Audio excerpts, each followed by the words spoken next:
Oh, banyaknya. Wah, aku ikut bangga loh ya.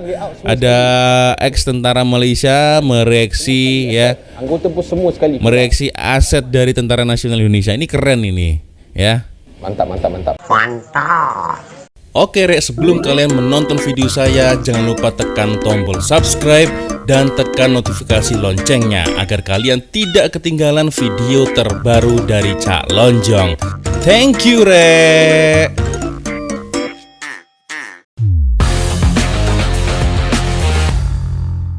Yo Rek, assalamualaikum warahmatullahi wabarakatuh. Bertemu lagi ya, ada saya di sini Cak Lonjong. Salam Lonjong. Hiya. Apa kabar kawan-kawan? Semoga semuanya dalam kondisi yang sehat ya. Amin ya robbal alamin. Guys, jadi beberapa jam yang lalu ya, ada salah satu kawan kita. Nah, ini dia yang bernama Tupa. Oke, Tupa. Dia mengirimkan link ya. Ini sepertinya Kapten Riz ini. Kapten Riz, dia mereaction Tentara Nasional Indonesia. Oke, kita akan tengok guys ya video dari Kapten Riz ya. Dia berkomentar seperti apa ini tentang Tentara Nasional Indonesia ya. Oke, aku jadi berdebar-debar ini apa yang dia komentarkan ya. Oke, Rek, sebelum aku mulai video reaction ini, hanya sekedar mengingatkan untuk kawan-kawan yang beragama Islam, jangan lupa sholat dulu ya. Oke, kita langsung saja mulai video dari Kapten Riz ya. Dan ini ada disclaimer dari beliau. Video ini mewakili pendapat pribadi aku secara keseluruhan, tidak mewakili atau tidak kena-mengena dengan mana-mana pihak atau seberang organisasi, terutamanya yang berkaitan dengan ketentaraan di Malaysia ya. Oke, check it out.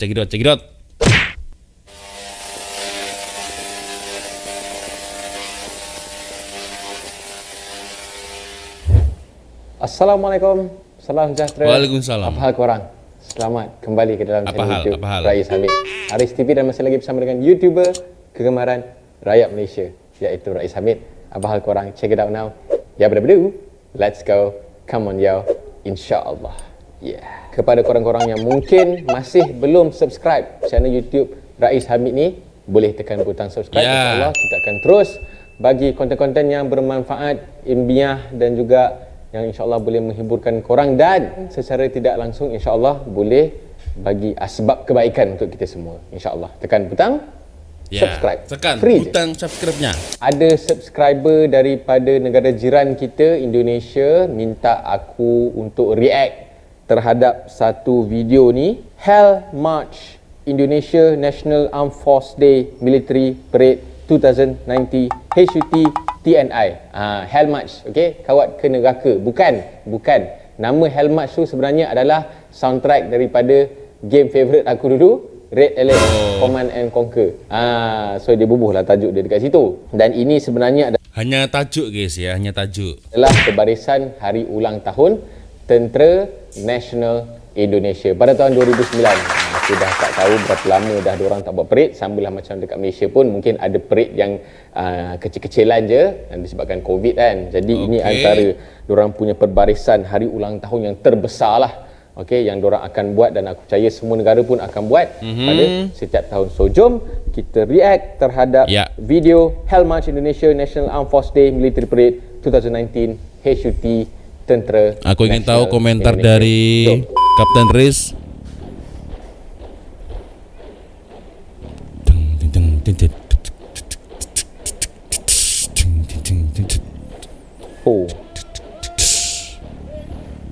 Tu diorang punya Air Force ke diorang punya student? Saya diorang punya student kot.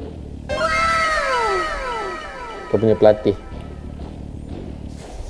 Itu tadi jenderal ya, yang ada di depan itu. Yo. Wah. Asyap. Diorang pakai apa? Goose March. Gusmas. Yang korang tengok diorang kawat macam askar Rusia tu kan. Itu nama dia Goose March. Kawat angsa.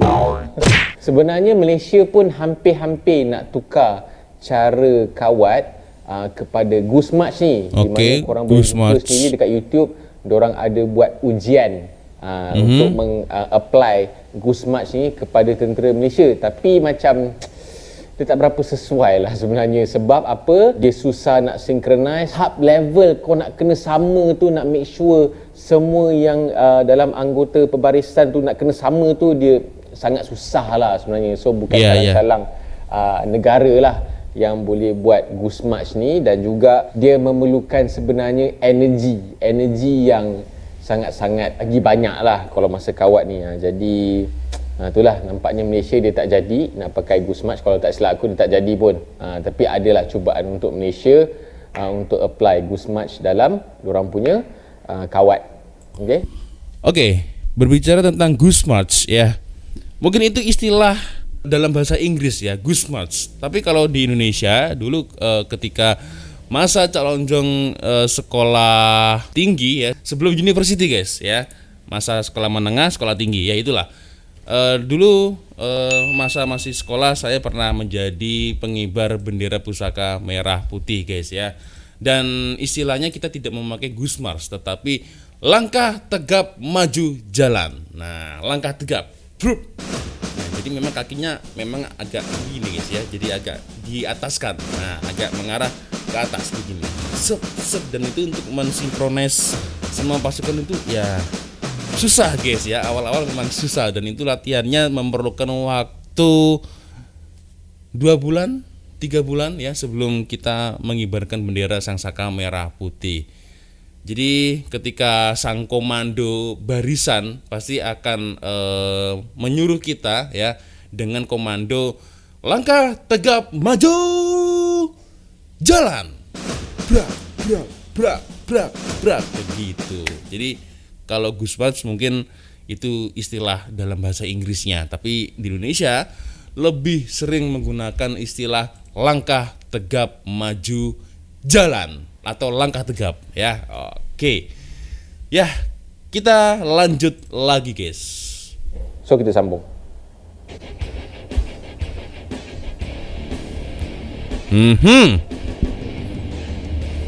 Aku ikut bangga loh ya. Semat sih. Aku bangga ya. Tentara Nasional Indonesia ini di reaction dengan ex-TUDM seperti Kapten Dia Reis. punya UN troop ni.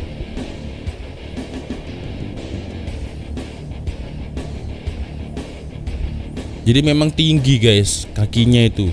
Ikut muzik pula tu.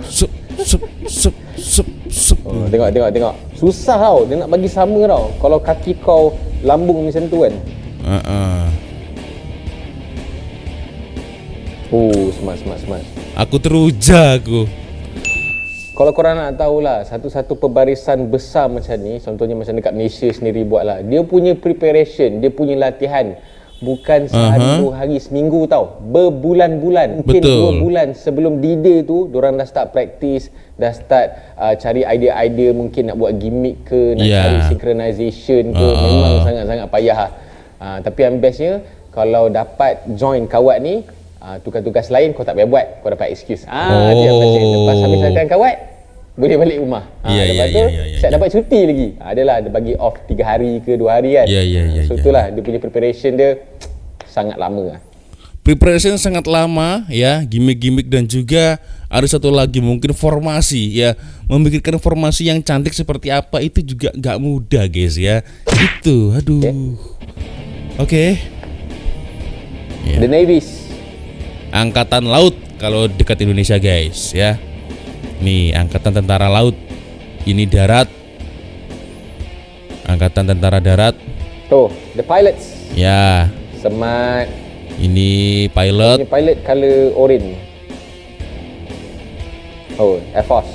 Ya, ini Angkatan Udara.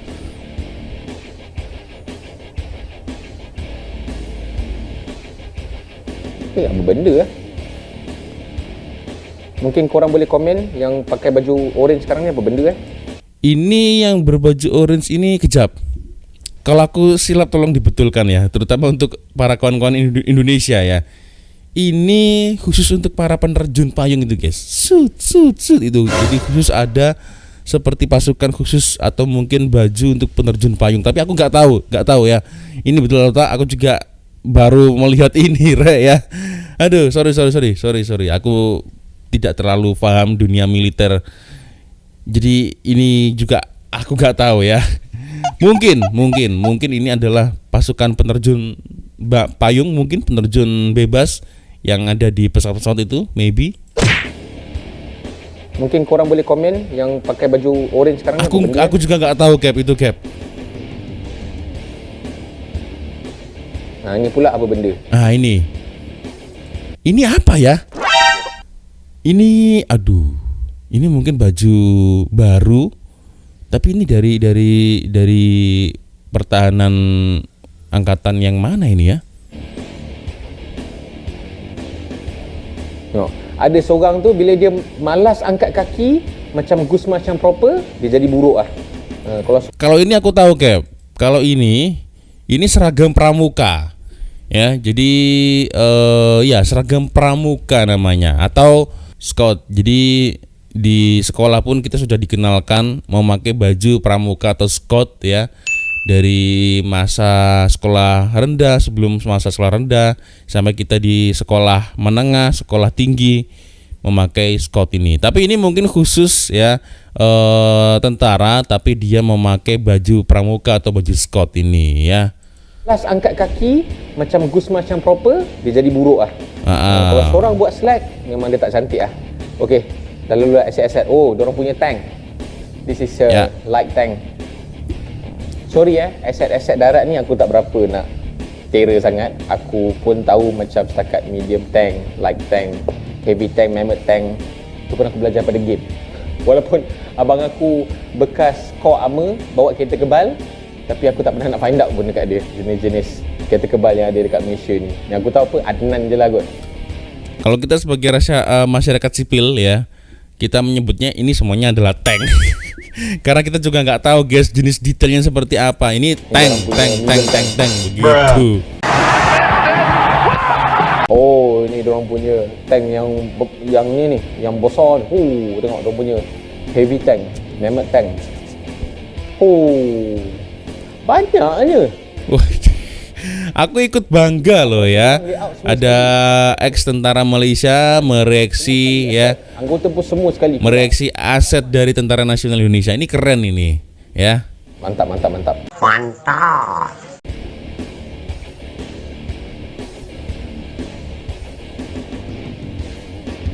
Dengan van resat ni turun.